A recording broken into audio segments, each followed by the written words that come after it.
amigos, meu nome é Lídia, mas pode me chamar de Ju ou de Jules. E eu trago hoje um inscrito do canal. Como assim? Marcelo, se apresenta, Marcelo, por favor. Corta. Gente, o Marcelo, ele deve estar com vergonha, mas o que ocorre? Ele é de São Paulo, da capital. Ele é engenheiro, tudo tal. E ele também tá fazendo mestrado, só que em engenharia, na mesma universidade que eu. E por muita coincidência, ele encontrou o canal, velho. Tipo, what? Contem um pouco como foi isso. Bom, eu sou o Marcelo, eu sou de São Paulo. Sou formado em engenharia civil e estive em algum conflito comigo e busquei, enfim, um mestrado, no caso, na mesma universidade da Jules, que foi uma grande coincidência. Inicialmente eu busquei sobre o processo de candidatura, sobre vistos, e quando eu procurei no YouTube a documentação necessária e o que eu deveria fazer, eu encontrei o vídeo da Jules. E ao fim do vídeo, ela dizia que também morava em Vila Real. E a cidade de Vila Real é sede da Universidade de Trás-os-Montes e Alto Douro. Então, por aí a gente se conheceu, eu tinha algumas dúvidas, então decidi entrar em contato com a Jules, perguntar algumas coisas, às vezes comentava o conteúdo dela, que eu admiro muito. Calma, amigo, se acalma que eu tô emocionada, total. Fã. Mas... louca. Mas e através, né, do YouTube e do Instagram, a gente se conheceu e chegando aqui a gente, assim, se deu super bem e basicamente... E a gente tá explorando um pouco da cidade, né? Porque Sim. A cidade tava em full lockdown e ele chegou numa época tensíssima, né, amigo? Muito tenso. Que a gente vai narrar aqui nesse vídeo. E, tipo assim, aonde a nossa história, além do YouTube, se conecta? Como ano passado a gente passou no mestrado, só que ele em engenharia e eu em comunicação, a gente estava tendo aula online. Eu consegui ter o meu visto um pouco rápido, só que não tão rápido, né? Eu passei o quê? Acho que 3 meses para ter meu visto e eu consegui vir em dezembro e eu consegui vir direto de São Paulo para Portugal. Para Portugal, né? No caso, eu vim pro Porto e os meus amigos, que amo muito, obrigada da Ida, inclusive eles tiveram um bebê. Beijo da tia louca. Enfim, eu consegui vir pra Vila Real praticamente direto e cá estou desde então e vocês, eu acho que têm acompanhado a minha saga nos últimos vídeos. E o Marcelo, a situação dele foi um pouquinho diferente. Ele teve que vir pela Suíça, né, amigo? Conta aí. A história foi basicamente a seguinte. Assim como acontece com muitas pessoas, eu acho, nós passamos muito tempo da nossa vida nos dedicando à universidade, a cursos extras, a idiomas, para engatar no mercado de trabalho. E no meu caso, eu não consegui entrar diretamente na minha área, que é a engenharia civil. Né? Então, por conta disso, eu fiquei muito mal, eu tive muita crise existencial, porque para mim do que valia justamente se esforçar tanto para no fim chegar e não ser reconhecido, não ter o seu valor. Então, depois de um tempo trabalhando no mercado associado à construção, eu nem estava na área de construção em si, eu estava infeliz, para mim não via sentido de nada, e eu decidi que no fim de 2009, na verdade, entre o fim de 2009 e início de 2020, eu mudaria a minha vida, de alguma forma, não aguentava mais. Só que veio a pandemia. Porém, nesse momento, eu tinha um dinheiro guardado, e eu vi que muitas pessoas tiveram que abrir mão de muitas coisas no sentido financeiro, alguns planos que estavam para 2020 precisaram ser adiados, e eu tinha um dinheiro nessa época, então para mim foi uma oportunidade, eu consigo até um mestrado fora, enfim. E nesse período, assim que começou 2020, acho que mais ou menos para março, a minha empresa me colocou em suspensão e eu fiquei 2 meses em casa. E nesse período foi que eu refleti o que eu faria da minha vida. Em 2017, eu viajei um pouco pela Europa, eu conheci alguns países e dentre esses a Alemanha. E eu me interessei muito pela Alemanha, pela cultura, pelo respeito ao meio ambiente, que eu sou muito ecológico, aquela, né? Nossa, muito eco-friendly. E respeito ao próximo, e questão de arquitetura, tudo. Eu gostei muito da Alemanha. Então, na minha cabeça, eu coloquei que iria estudar alemão. Ok, baixei aplicativos, li livros, só que depois eu comecei a cair na real que para eu conseguir me candidatar a uma universidade alemã e entender o que os professores falavam em alemão, eu precisaria de pelo menos 1 ou 2 anos.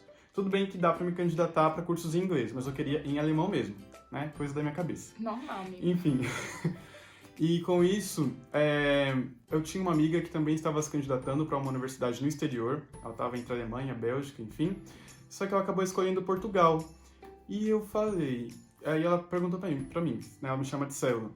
Celo, por que você não se candidata para Portugal? Porque é mais fácil por conta do idioma, o processo é menos burocrático, também o custo de vida é, assim, mais barato em relação aos países da União Europeia. E sem contar, né, amigo, que, por exemplo, eu também estava pesquisando umas universidades na França ou na Alemanha e na Holanda também, que, enfim, é uma Holanda, mas o fogo estava sendo o preço do TOEFL.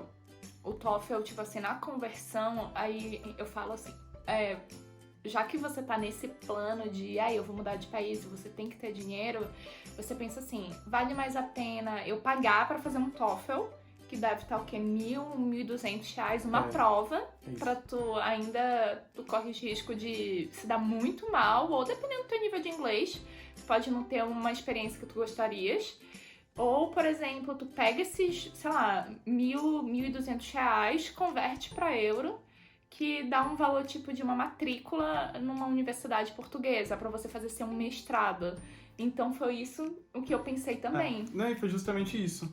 Porque eu tinha que fazer o TOEFL, não saberia se iria bem no TOEFL, depois, além disso, eu ainda teria que me candidatar para uma universidade, não sabia se iria passar, e pela experiência da minha amiga, que já era positiva, eu decidi por tentar. Até porque os países que estão na União Europeia, por exemplo, se eu me formo em Portugal, eu posso trabalhar em outro país da União Europeia, né, pela Convenção de Bolonha.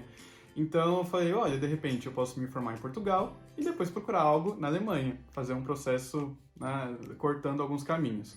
Então eu comecei por aí. A minha primeira missão foi procurar um curso bacana, que eu gostasse, numa universidade que não fosse tão cara, numa cidade que tivesse um custo de vida bom, mas que fosse um curso também bom. Tu nicho né? do útil ao agradável, Justamente, né?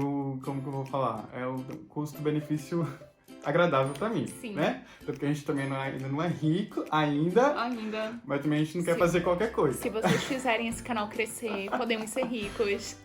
Justamente, ajuda aí, gente. Juice, pelo amor. Se inscreva no canal. Vai que, tipo assim, tem mais gente que tá precisando de informação. Leva a informação que o Marcelo tá passando. Sim. Porque, cara, a gente sabe como tá sendo como foi 2020, como tá sendo 2021.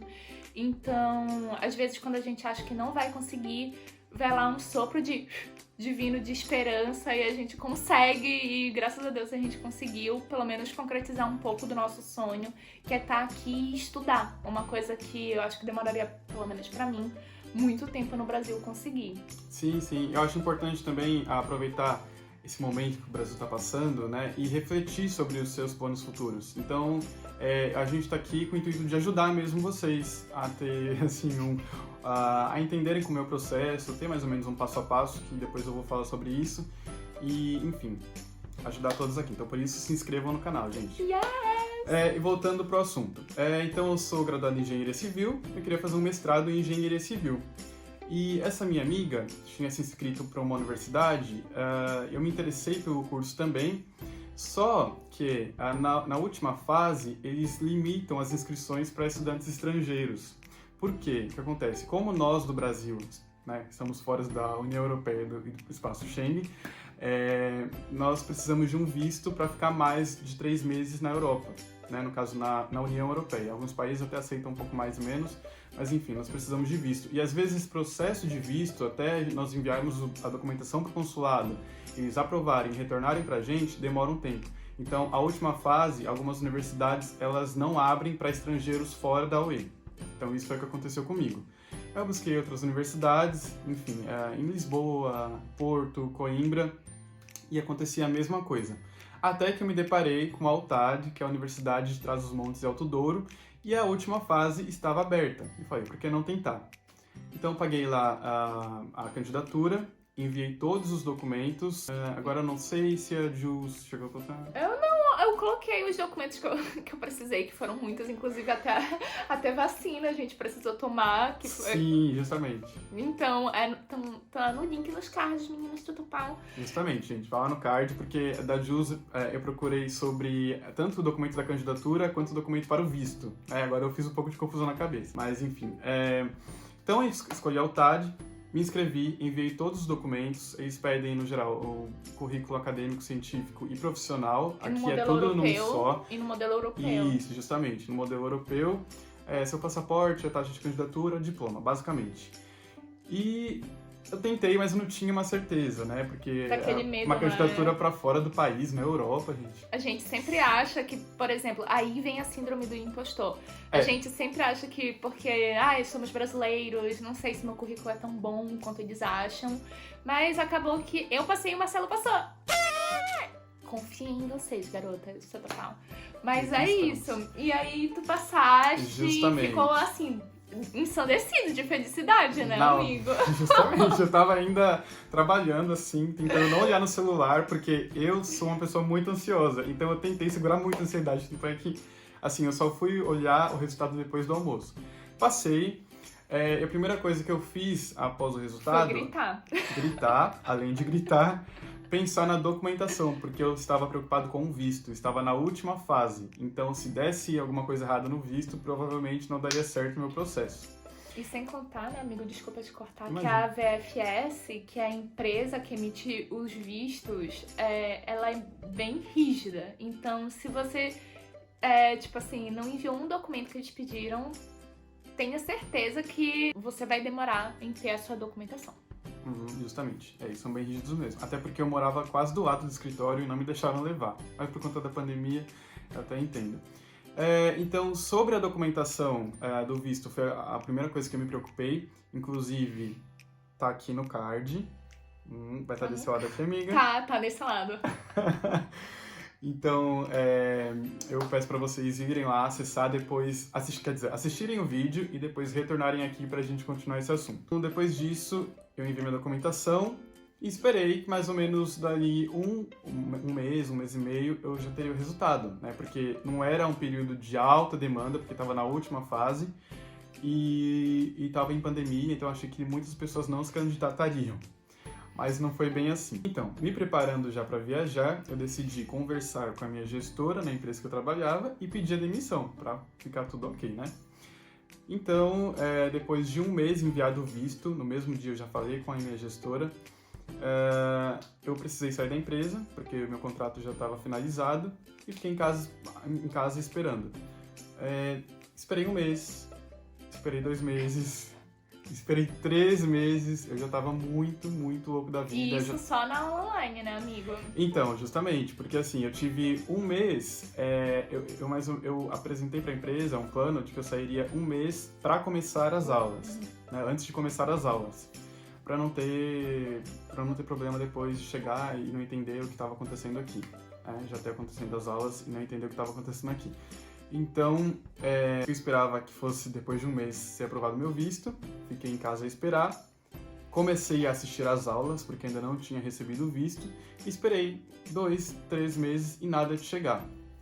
Até que eu já estava quase para desistir, porque para mim não fazia mais nenhum sentido, até porque eu precisaria vir para fazer a prova, apesar de que eles abriram também provas online, né, por conta da pandemia.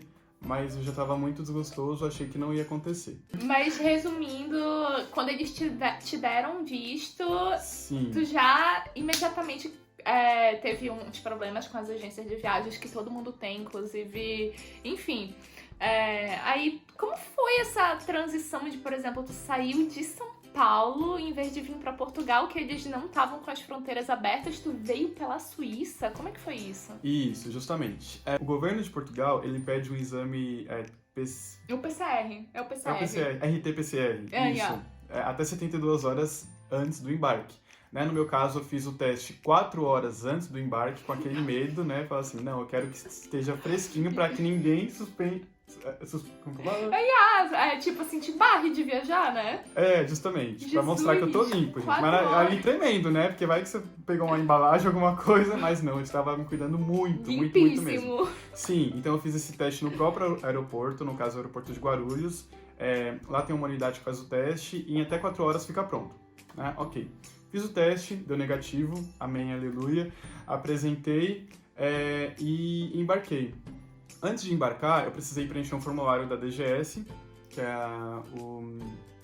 Esqueci o que é isso agora. Eu não precisei, eu acho que pra fazer esse formulário, mas...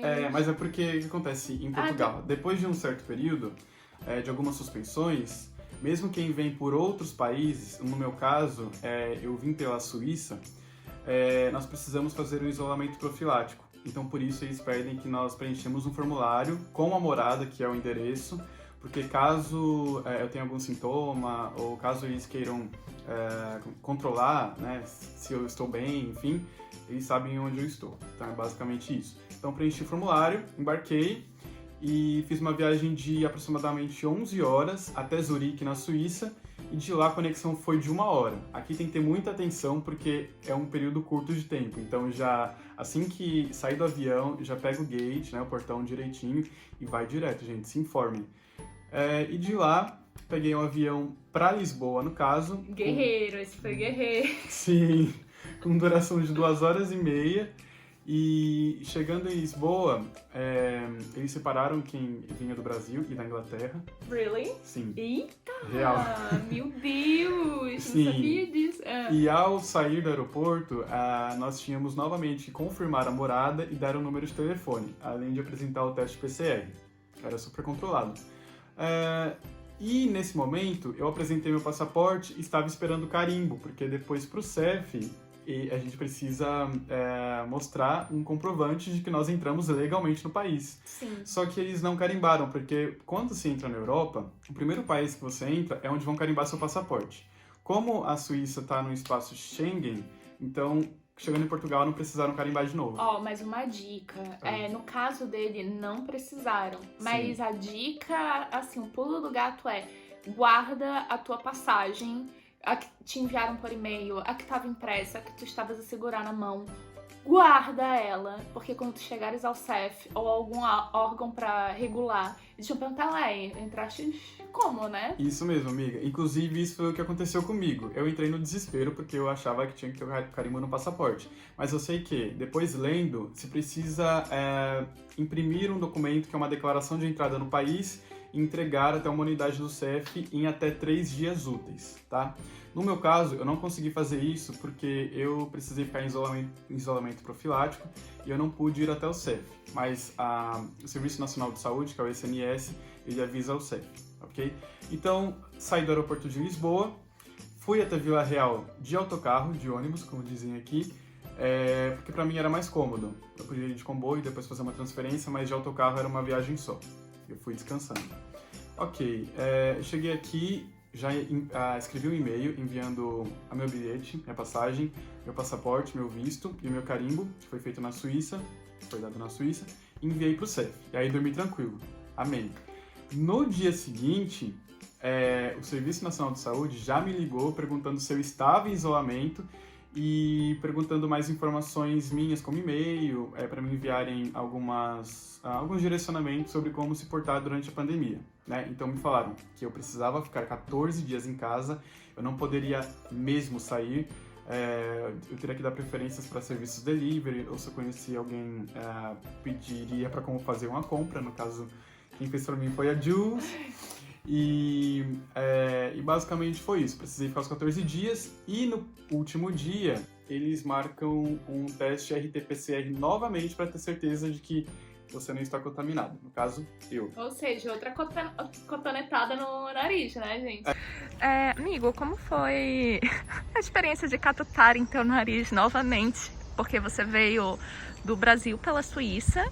Sim. E da Suíça pra cá, ficou de quarentena por 15 dias e catutaram teu nariz. E aí? Justamente. E nisso eles me perguntam quais sintomas eu tenho, se eu tive algum sintoma de Covid. E depois me fazem cuspir saliva num frasco. Meu pai, sério? Sim. E depois me pediram para baixar a máscara até o nariz, tampando a boca. Inseriram o swab nos dois narizes, nos dois vasos do nariz. E foi isso, fui liberado. Foi tranquilo, mais dolorido. Nossa, Amiga, lagrimou. dolorido. Ai, meu Muito, Deus. tô chorando. Justamente, no caso, aqui foi um pouco diferente, porque lá no aeroporto de Guarulhos, eles colocaram swab nas duas narinas. Aqui eu precisei também salivar. Cuspir num uma frasco. cusparada num frasco. No frasco, justamente. E também pegaram a amostra das duas narinas. E outra coisa também, durante os 14 dias, o SNS te liga todo dia para saber se você tem sintomas, se você está bem, e é basicamente dessa forma. Então, realmente, gente, precisa fazer o isolamento. É tá? necessário, Venham preparados. pelo amor de Deus. Isso, justamente. Venham preparados para fazer o isolamento. Já comprem comida, já façam uma lista, enfim. Pede pro housemates de vocês, né? Pros Sim. roomies ajudarem, se possível. Se não, conversa com o SNS. E é muito importante também você reparar os sintomas do seu corpo. No caso, o Marcelo, graças a Deus, a gente tava brincando que ele poderia estar assintomático, mas, assim, eu falo até pela minha experiência, que quando eu cheguei aqui, eu acho que eu dei até uma respirada de alívio. Continuo tomando todas as precauções, né? Porque, enfim. Mas se o seu PCR deu negativo, obviamente você pode se contaminar no voo. Sim.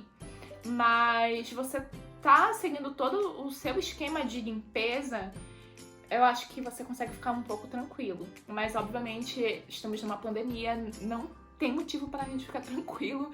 Mas, no caso dele, como ele tava fazendo tudo super certinho, foi algo bem positivo e já era de se esperar que o PCR dele tivesse dado negativo, que foi o que deu, né? Ele não tava reagente, graças a Deus. Isso aí. E agora, né, amigo, a gente tá esperando as aulas presenciais começarem. Isso. As bonitas já começam no dia 19, em tese, porque Portugal tá naquela fase de pré-desconfinamento.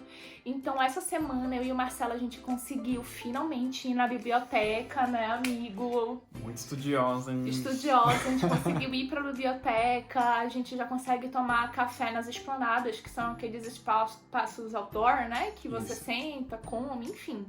E se der tudo certo, se Portugal continuar respeitando do jeito que as pessoas estão a respeitar, dia 19 a gente já volta pra aula, já volta pra UTAD, finalmente estudar com coleguinha de turma, fazer todos os trabalhos. Mas, caso isso não seja positivo, vamos voltar para um confinamento. Detalhe, a gente está em confinamento desde dezembro, janeiro. Ou seja, a gente ficou 4 meses preso. Então, amigos do Brasil, pelo amor de Deus, não saiam. Não saiam, gente. Estou muito preocupado mesmo. Nós aqui comentamos sempre, né? Que os casos do Brasil estão aumentando muito. Então, até onde vai isso? E assim, a suspensão de Brasil com Portugal, a ponte aérea, ela está fechada até hoje, né? E eu fiquei desesperado por muito tempo por conta disso. Agora sim, uma outra dica sobre o isolamento. Enquanto eu estive no meu quarto, né, em casa, eu procurei o que era necessário para fazer os documentos aqui em Portugal, né? Porque nós precisamos tirar o NIF, que é um documento de... É o CPF daqui, né? É tipo um CPF, sim, um documento de identificação fiscal. O atestado de morada, porque depois vai ser importante no CEF.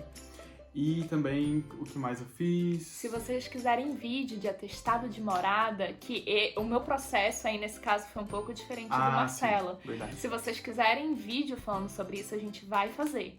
É só se vocês comentarem muito, deixarem muito like, engajarem, se inscrevam, por favor, viu? Olha, Sim. A gente também traz conteúdo de verdade. A gente tá muito doido estudando, né, amigo? Nossa, demais. Mas tá sendo super produtivo, né? Tá. Ótimo. Aquele momento que bate um desespero de eu sou inteligente, mas eu sou burra ao mesmo tempo. Sim, mas é isso, gente. Assim, conforme nós vamos vivendo a cidade, nós vamos contando a experiência pra vocês, e por isso que nós queremos que vocês participem, perguntem. Tem alguma dúvida, enfim, de processo, de documentação, de mostrar um pouco da cidade. No que a Perguntem gente pra souber, gente, né? no que a gente souber e puder fazer, nós iremos fazer. Mas pra isso nós precisamos de likes. É, Ok? e não se esqueçam, tipo assim, a gente não é doutor da verdade, a gente tá contando a nossa experiência. Isso. Então é sempre bom vocês se informarem com os órgãos responsáveis por qualquer dúvida. Sempre. Mas caso vocês tenham alguma dúvida que esteja no nosso conhecimento, a gente vai responder. E é isso, meninas do Taropau. E é isso. Se tiverem mais dúvidas, por favor, escrevam aqui nos comentários e nós iremos responder assim que possível. E sigam-nos nas nossas redes sociais que estarão aqui embaixo. E é isso, amigos. Beijo. Tchauzinho. Beijo, tchauzinho.